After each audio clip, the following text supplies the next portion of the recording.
Cordial saludo, profesor, compañeros. En esta exposición o desarrollo de la actividad número 3, vamos a analizar las características de las organizaciones solidarias según la legislación colombiana. Mi nombre es Marlene Sichaca Ortega y esta es mi presentación, profe.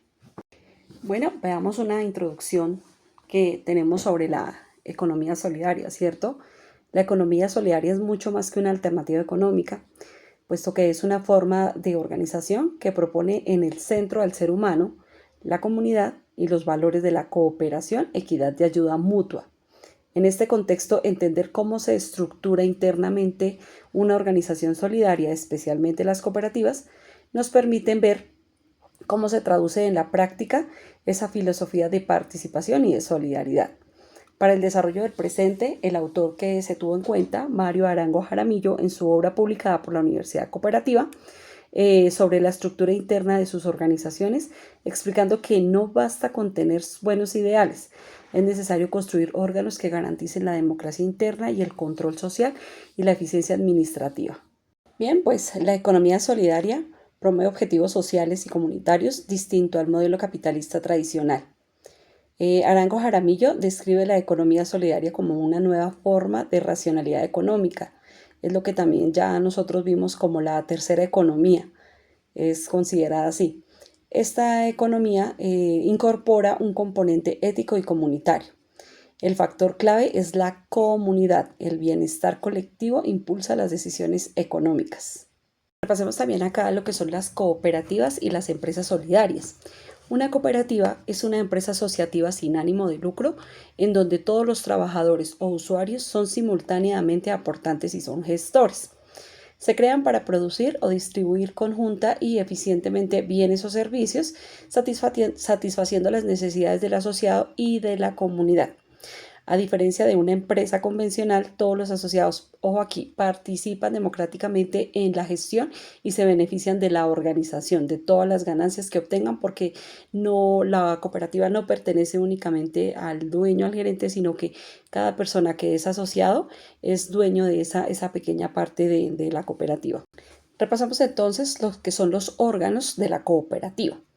La estructura interna de una cooperativa incluye instancias de dirección, de control y de asesoría. Para este caso vamos a revisar órganos de direccionamiento y administración. Tenemos lo que es la Asamblea General, que es considerado el órgano supremo integrado por todos los asociados a través de un voto directo y de ese voto los delegados que hacen la representación por todos los que son asociados a la cooperativa. Tenemos el Consejo de Administración. Este es un cuerpo elegido por la Asamblea para dirigir y planificar la cooperativa. Tenemos lo que es la gerencia. En la gerencia es la representación legal. Es el encargado de la gestión diaria de toda la entidad. Por otro lado, tenemos lo que son los órganos de control. En los órganos de control tenemos la Junta de Vigilancia, que es la supervisión interna y social de las actividades de la cooperativa, y tenemos la Revisoría Fiscal. Esta actúa como una auditoría contable y financiera externa, que es obviamente obligatoria. Y tenemos también lo que son los órganos de asesorías. En ellos están inmersos lo que son los comités, grupos de apoyo, como por ejemplo el comité de educación de la cooperativa, el comité de crédito, el comité de seguridad, de seguridad y salud en el trabajo, el comité de salarios o gestión humana que se conoce hoy en día, el comité de seguridad bancaria, etcétera. Hay muchos comités que hacen parte de la cooperativa y que todos ellos ayudan a lo que es a los órganos de control para llegar finalmente a la alta dirección, ¿cierto? Estos órganos de asesor brindan una asesoría técnica y social. Bien, veamos entonces lo que es la Asamblea General. Recordemos que este es el órgano máximo de todos los asociados, donde todos los asociados asisten para deliberar y para decidir, para tomar decisiones. Ahí hay voz y hay voto. Las funciones principales de la Asamblea: aprobar las reformas estatutarias, elegir al Consejo de Administración, elegir a la Junta de Vigilancia, aprobar o desaprobar los estados financieros y la distribución de los excedentes. Esta distribución de excedentes, recordemos que son las utilidades que obtiene la cooperativa en el año medible, lo que es desde enero a diciembre de ese año, y esas utilidades, esos excedentes, son distribuidos entre todos los que son asociados a la cooperativa. Importantísimo, ¿cierto? Desde los altos mandos, porque pues tanto las personas que ingresan a la cooperativa como asociados, como los funcionarios, como los altos mandos, todos son asociados de una cooperativa, absolutamente todos. De igual manera, todos tienen participación. Esta asamblea asegura la participación democrática. Sus decisiones son mayoría y simple o calificada según los estatutos. Importante, todo lo que allí se tome de decisiones, todo lo que allí se apruebe o desapruebe, está ligado también por los estatutos de la cooperativa. Ahora revisemos lo que es el Consejo de Administración. Este Consejo de Administración es elegido por la asamblea, quien dirige la cooperativa entre las asambleas. Función clave: planificar y ejecutar las políticas y programas de la cooperativa. Otra función: nombrar al gerente o el representante legal y demás cargos. Crear los comités necesarios como los que mencionaba anteriormente, comité de educación, de auditoría, el comité social, el de gestión humana, el de seguridad, todos los comités que hacen, que son los importantes para el funcionamiento de las cooperativas. Decidir sobre la administración y exclusión de asociados. Imagínense que en el Consejo de Administración, como lo decía ahorita, todas las personas que son asociados pues tienen unos deberes y tienen unos derechos. Dentro de los derechos están en los asociados que adquieren obligaciones financieras, realizar el debido cumplimiento de las mismas. Pero cuando estas personas definitivamente se ve que la cartera llega a un alto nivel en donde no se ve la recuperabilidad de la cartera, el Consejo de Administración analiza los casos y da la orden de exclusión de esas personas. Cuando un asociado es excluido de una cooperativa, para que ellos vuelvan a reintegrar, el mismo consejo y presentado la solicitud ante la Asamblea General son quienes, a través del estudio del por qué fue excluido y el análisis del por qué está solicitando ingresar nuevamente a la cooperativa, toman decisiones si esa persona puede ingresar o no. Las exclusiones también se dan por malas prácticas dentro de la cooperativa como asociados. Entonces, no solo es pertenecer y ya, sino que tiene que acatar sus derechos y tiene que acatar sus deberes como asociados a la cooperativa. El consejo también debe presentar los informes a la gestión de la asamblea. Todos esos informes están incluidos esos informes de exclusión o de inclusión de las personas para ser analizadas. Ahora revisemos un cargo tan importante como es la gerencia que tienen en las cooperativas, que incluso es a un cargo que le estoy apostando llegar a cubrir algún día en una cooperativa tan importante como es en la que estoy laborando. Bueno, la gerencia, ¿qué hace? Mire, importante, dirige la administración operativa de la cooperativa, dentro de la producción, finanzas, recursos humanos, etc. El gerente tiene la autoridad delegada por el Consejo de Administración, ¿sí? Y las funciones que tenemos típicas es organizar el trabajo de la entidad, contratar personal, firmar contratos en nombre de la cooperativa, ejecutar proyectos aprobados y rendir cuentas periódicamente al Consejo de Administración. Estos informes que le rinde la gerencia al Consejo de Administración, todo esto, toda la recopilación de información es la que se lleva directamente a la Asamblea General.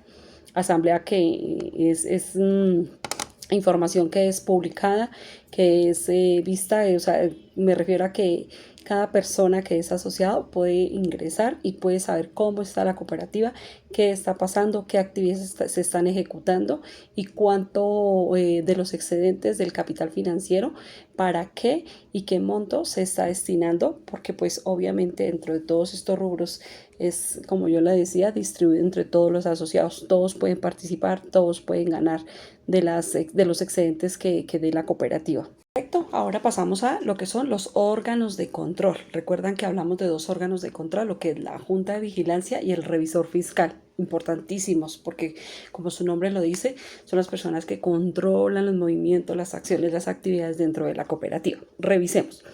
La Junta de Vigilancia es un órgano de control social interno conformado por los asociados. Sus funciones tenemos: velar por el cumplimiento de la ley y de los estatutos por parte de los órganos ¿de quién? De administración. Informar a la asamblea, proponer sanciones a asociados que incumplen sus deberes, lo que ya les comentaba ahorita cuando hablamos de cuando adquieren obligaciones, esas obligaciones de impago, todo esto es analizado y verificado por ellos. Y revisar la lista de asociados hábiles para votar. ¿Qué pasa acá con ellos? Importantísimo. Pasa que cuando se va a llevar a cabo la Asamblea General que se realiza cada año, entonces este órgano de control, la Junta de Vigilancia, debe tomar un listado que lo hacen en determinada fecha y esa fecha, o sea, ese listado tiene un corte, ¿sí? Esa fecha es informada a través de unos acuerdos que están publicados en absolutamente todas las cooperativas, en las carteleras externas, para que los asociados cuando quieran revisar y mirar que por qué ellos no están hábiles o algo, es como una norma que tienen las cooperativas de publicar esos acuerdos. Entonces, cuando digo revisar la lista de asociados hábiles para votar, ellos cogen todos los asociados de las cooperativas, los dividen por zonas y revisan quiénes pueden votar.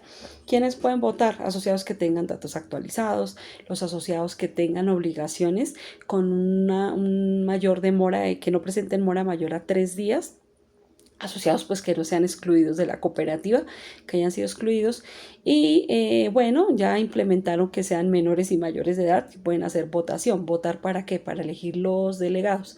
Los delegados son esas personas que hacen la representación ante la Asamblea General de la cooperativa. Es una función muy importante porque es cuando usted como asociado tiene un voto y hay una participación en la junta directiva, no solo los gerentes o los vicepresidentes o los directores de los comités son los que tienen o toman las decisiones, sino que también como asociados tienen participación de la información, de la distribución de los excedentes, ¿sí? De las fechas y de las actividades importantes a llevar a cabo dentro de las cooperativas. Ahora revisemos la parte de lo que hace la revisoría fiscal, que también es un órgano de control muy importante. El revisor fiscal es un interventor externo contratado o designado, enfocado en el control contable y financiero. Su función, verificar que la contabilidad esté al día, practicar arqueos, revisar operaciones, firmar los balances y reportar anualmente a la Asamblea y al Consejo. Colabora también con la Junta de Vigilancia en la fiscalización de la cooperativa. ¿Sí ves? Los dos tienen una función supremamente importante porque pues como la cooperativa maneja recursos que son de todos los asociados, la superintendencia financiera por eso los vigila de una manera importante porque al momento que llega a suceder algo, pues la cooperativa debe responder por esos recursos. Bueno, dentro de esta exposición quise repasar los principios de la estructura interna, ¿cierto? La estructura interna se basa en principios cooperativos.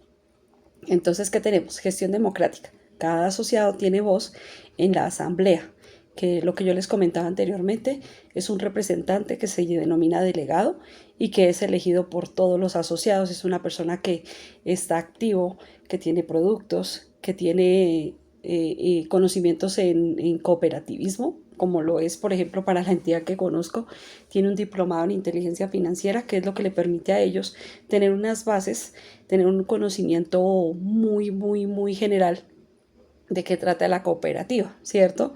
Este asociado, pues, como yo lo decía, tiene voz y tiene un voto ante la Asamblea General. Dentro de la estructura interna también tenemos educación y formación.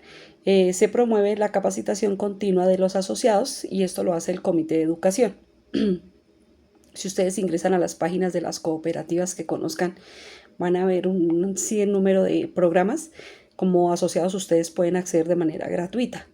Generalmente las cooperativas enfocan esos programas, esas capacitaciones, ayudados a las actividades económicas independientes que desarrollan los asociados, de tal modo que les pueda brindar un poco de capacitación y formación en su actividad. También tenemos una autonomía e independencia. La cooperativa se autogobierna, aunque cumple obligaciones legales con el Estado, como son los registros, los informes, en fin. Y repartibilidad. Los excedentes se destinan a reservas como es educación o mejoras, no son dividendos personales. En conjunto, estos principios guían cómo funcionan los órganos internos y garantizan que la cooperativa sirva a sus miembros y a la comunidad en general. Ahora bien, repasemos lo que es el marco normativo para el caso. Tenemos lo que es la Ley 79 de 1988, norma el marco del cooperativismo colombiano, establece la mayoría de las disposiciones ya mencionadas, como son las funciones, prohibiciones, deberes, derechos, etc. Tenemos la ley 454 de 1998. Esta ley define la economía solidaria y agrupa a las cooperativas y a otras entidades solidarias y crea organismos de apoyo estatal. Tenemos el registro y requisitos. Todas las cooperativas deben inscribir sus estatutos en la Cámara de Comercio. Deben obtener un NID y un RUT ante la DIAN y seguir las reglas contables, ¿no? Estos marcos legales refuerzan la estructura interna al exigir transparencia, participación y protección de los asociados. Por ejemplo, cuando exigen ellos la Junta de Vigilancia, lo que es el revisor fiscal, todo esto tiene que estar ellos enterados y velar porque la cooperativa y el nombre de la cooperativa esté cumpliendo con estas normas dispuestas en el marco normativo colombiano. Quise hacer acá un resumen de lo que he hablado hasta el momento y lo que resume el libro. Entonces, en resumen, las organizaciones solidarias, principalmente las cooperativas, tienen una estructura interna democrática y participativa. Entonces tenemos sus órganos de dirección, quienes son la asamblea, el consejo general y la gerente, quienes son los que definen las políticas y gestionan los recursos de manera colectiva. Tenemos los órganos de control, que es la Junta de Vigilancia, y tenemos la Revisoría Fiscal, ¿recuerdan? Que garantizan la transparencia y la medición de las cuentas, la rendición de las cuentas, perdón. Y tenemos los órganos de asesoría, como lo son los comités, quienes enriquecen la gestión con sus conocimientos técnicos y educativos. Todo esto sucede bajo el principio de la participación comunitaria y solidaria. Los asociados trabajan juntos por los objetivos comunes, con la comunidad como centro de la como el centro de una escuela solidaria, ¿cierto? Porque la economía solidaria pues es un ejercicio de todos. Lo que pasa es que sí se requiere de órganos que las dirigen, pero son los asociados quienes finalmente ayudan a tomar decisiones, ayudan a organizar la cooperativa y pues la idea es que ganemos todos. Como conclusión, entonces, ¿qué tenemos? La estructura interna de la economía solidaria refleja sus valores como son la democracia, la equidad y la cooperación, ¿cierto? Comprende múltiples niveles de gobierno interno donde todos los asociados influyen en la toma de decisiones. Gracias a este modelo de organización, las cooperativas logran equilibrar intereses individuales y colectivos, priorizando siempre el bienestar social. En definitiva, la economía solidaria organiza a las empresas de modo que el factor comunitario y ético sea tan importante como el modelo económico de todo. Profe, esta fue mi presentación. Espero sea de su agrado y quedo súper atenta a los comentarios. Muchísimas gracias.